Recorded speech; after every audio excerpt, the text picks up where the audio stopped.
My name's Tiger Palafox and welcome to Garden Life TV. We're doing the show a little bit different this week where we're going to answer questions from viewers like you. So Mission Hills Nursery has invited us back here to be able to show some of the products that go along with your questions. We're going to start off with a question from Chris J. up in Carlsbad, California. Chris wrote, Tiger, I'm starting to plant my vegetable garden. I'm going to have to do it in pots. What's the difference between all the different potting soils? Well, that's a great question, Chris, because there's so many potting soils out there, you don't know what to choose. So I'm going to start off by showing us a premium potting soil. This right here is recipe 420 from E.B. Stone. The difference between a premium potting soil and a basic potting soil is that you start off with a lot of nutrients already. So things like backguano, cottonseed meal, worm castings are already in this potting soil. It's an amended product that's going to give off a lot of vitamins and minerals. You'll also notice that it's much richer and darker. It's a little bit less on the pumice side, so it doesn't drain as well as some of the other ones, but still it's going to provide your plants with the nutrients that they need to get going. This is a great potting soil if you're not a great fertilizer. If you're lacking in nutrients, your plants are going to suffer. So make sure if you do plant things like vegetables that are producers, you either start with a great potting soil like this, or later on down the road you give them some excellent fertilizer. The next potting soil I'm going to talk about is the Edna's Best from E.B. Stone. This is the middle of the road potting soil.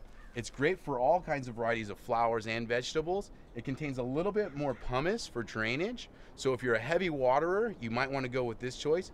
But the thing that it's lacking a little bit in is the nutrients. So there's going to be less earthworm castings, less backguano and cottonseed meal. So later on down the road, you're going to have to supplement that by making sure to add fertilizer. This is also a wonderful potting soil if you're planting herbs. Herbs don't need some of the other nutrients that vegetables do, but this is going to give you a great start anyways. The next potting soil I want to mention is the Green All potting soil. This potting soil is what we consider our basic potting soil. It contains more perlite, more drainage, and less nutrients. So if you're a great fertilizer, you can save money by buying a potting soil like this because it's going to be less to initially begin with, but later on you're going to have to make sure to give it some great organic fertilizer because that's the way the vegetables are going to produce really well. Lastly, I want to mention that if you're dealing with garden boxes, Green All has also created a great product called Soil Booster. This is specifically designed for raised garden boxes in the way that it's kind of a hybrid soil where it can work in containers but also work into the soil. It contains things like more compost, a little bit more manures in here as well, which vegetables do enjoy, but it also has a little bit of pumice, which allows for great drainage. So if you're dealing with garden boxes or maybe a big container, you can go with the Soil Booster. Well, I hope that answered your question, Chris. Now we'll move on to the next one. Our next question comes from Tasia P. in Vista, California. She had a problem with her vegetable garden last year because all the fruit was rotting in the soil because she didn't support it up. So she was wondering what she can do different this year to make that not happen. So let's talk support. First off, I want to mention this wonderful square cage here. This is excellent for things like beans or peppers, also some peas as well. The square shape gives it a little bit of ability to be able to grow along the side of it, but at the same time, it doesn't take up a lot of bulky space and it's real stable. When you provide sunlight to the whole plant, it's going to grow a lot better as well. If you're dealing with a smaller tomato, this cage right here is wonderful. It's a small tomato cage. It can support things like peppers and beans as well, but usually they get a little bit too tall or too big. But if you have a small like patio tomato, it's an excellent option to get it up out of the ground. Lastly, in support, I want to mention that if you have a large tomato or a large pepper that you're growing, you can use this sturdy cage. This sturdy cage is wonderful because it's stable and strong and it's going to give you years and years of usage.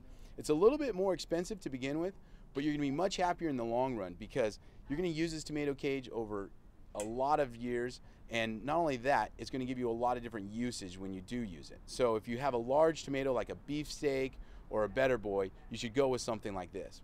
I want to touch on strawberries real quick as well because some people don't realize that whenever you grow a strawberry, it's got to be up out of the ground, otherwise the fruit will rot. So if you are growing strawberries this year, you might consider planting them in a strawberry pot. You can see that this pot has holes all around the sides. So when you plant the plants inside here, the fruit is allowed to drape over. So if you're planning on growing strawberries, use a great potting soil, put them in the sides of the pockets here, and then your fruit will hang down. and when it's ripe enough to pick, you pick it straight from here. That avoids it from being in the soil, which might cause it to rot out earlier than what you hoped for. So, hope that answered your question, Tasia. Good luck gardening. Our next question comes from Bonnie C. up in Morgan Hill, California. She was wondering about herbs. She doesn't have a lot of space to grow them, but she likes to use them in her kitchen, so she wondered what she can do. Well, this is a great option here for you, Bonnie. You can grow them in a color bowl. This color bowl could be put on your patio, your porch, or even in a kitchen windowsill with lots of light. So let me talk a little bit about this color bowl here. You've got 6 varieties of herbs growing in here. You've got cilantro, which does really well even in low light situation. Chives gets interspersed with all the other varieties, so we can grow anywhere inside this color bowl. Basil has a tendency to grow upward and outward, so you want to put it along the edge. You've got dill in here as well, which is a wonderful filler, and then mint in the middle because it's just going to expand out. Usually you don't plant mint with other plants, but in a color bowl that you're going to be picking often, it'll do okay. Which brings us to a great point. Whenever you have a color bowl full of herbs like this, you want to pick them often, because otherwise it's going to run out of space to grow, and you're going to have yellowing herbs that don't do very well, and it's not going to be appealing to use them in cooking. So pick them often. Another thing, water it often, because you have so many plants, it requires a lot of water. So don't forget to water them regularly. If herbs are wilting, you're again not going to be using them. It's nice to put a little bit of water-soluble or organic fertilizer in there every few weeks just to keep them green and lush. At the end of the season, you can tear them all out and start over again. Well, Bonnie, I hope you enjoyed that part. Now let's go ahead and get to our next question. This question comes from Nancy L. in San Diego, California, and she asked, Tiger, what's the deal with the Mighty Mato and what makes it different than everyone else? Well, the Mighty Mato is a grafted tomato, and what that means is that it's going to yield 3 to 4 times more tomatoes than any other tomato on the market. When we get back, I'm going to give you an exclusive tour of how Mighty Matos are produced and why they're different.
Hi, I'm Sharon Asakawa from the Garden Life Radio Show, and thanks to the grafted Mighty Matos, now everyone can grow tomatoes like these. Get ready for the tomato plant that's going to change the way Americans grow vegetables.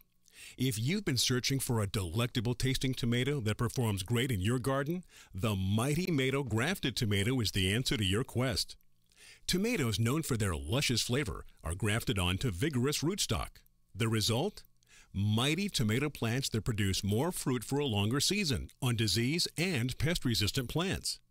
And since they require less water and fertilizer and adapt to even poor soils, the Mighty Matos are the perfect plants no matter where you live in the U.S. Remember, for healthier, more vigorous plants and bumper crops, be sure to plant the Mighty Mato. For a bountiful harvest, don't forget to look for Mighty Matos, Mighty Peppers, and Mighty Eggplant at your local garden center or online. You can order over 38 varieties of Mighty Matos online at gardenlife.com.